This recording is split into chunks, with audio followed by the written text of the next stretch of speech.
Spirit is life and movement.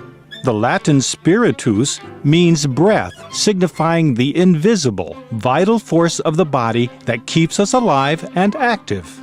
Similarly, the wind has been used as a symbol for spirit, like the breath of the planet, an invisible energy that circulates and drives our weather systems.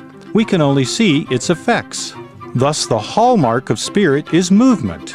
In common speech, we may say that we will do something when the Spirit moves us.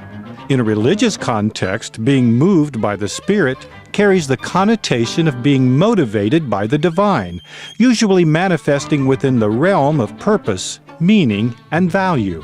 When we speak of a spirited horse, it is the vitality and movement that comes to mind. If we speak of the spirit of a sports team, it is the quality of energy and motivation, unity of purpose, and unselfishness that puts the team first. We may speak of the spirit of the times, or the spirit of the age. What is the energy or purpose that unites and drives a society or culture forward? It could be adventure, the accumulation of wealth, scientific progress, or simply self-indulgence. In any case, it is really a spiritual ideal that we are talking about. The spirit of a nation or people means the ideal that energizes and unifies that group of individuals. For America, it may be freedom. For France, it may be pleasure. Whether it be the spirit of a people, or activity, or a period of time, it ultimately boils down to the spiritual ideal that energizes, motivates, and unifies the purpose involved. That is spirit.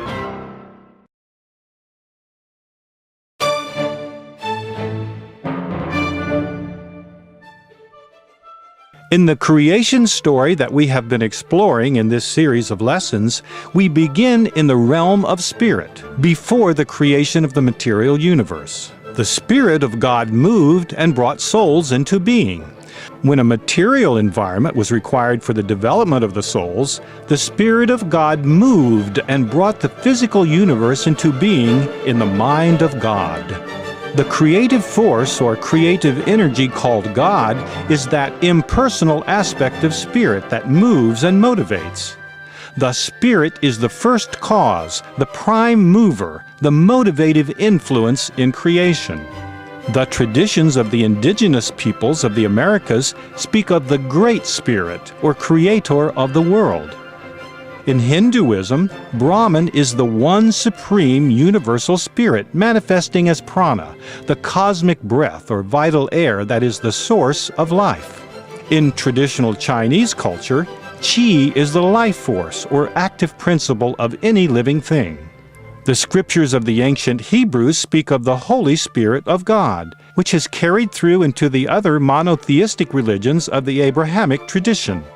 Virtually every culture in the history of the world has recognized the manifestation of spiritual energy as a creative force that is the source of all that is.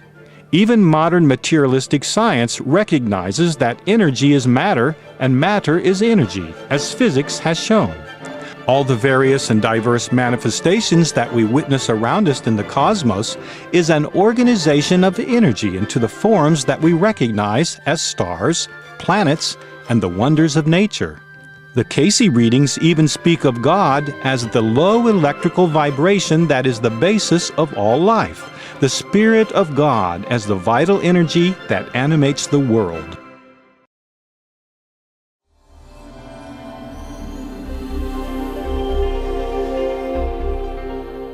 Sometimes the distinction between soul and spirit can be confusing. Essentially, it is about the relationship of the part to the whole. Spirit is the universal aspect of soul. Soul is the individual manifestation of spirit. They are one and yet distinct. In the beginning there was only spirit. The Spirit of God desired companionship. Spirit moved and from within itself created individual souls in its own image. Souls exist within God, within the one Spirit, much as corpuscles exist within the physical body.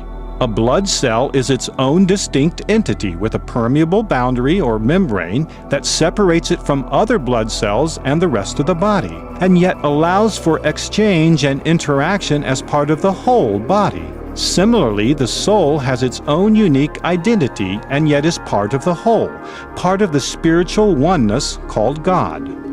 Thus, all soul is spirit, but not all spirit is soul. At the risk of oversimplifying this association, consider that all apples are fruit, but not all fruit are apples. So it is with soul and spirit.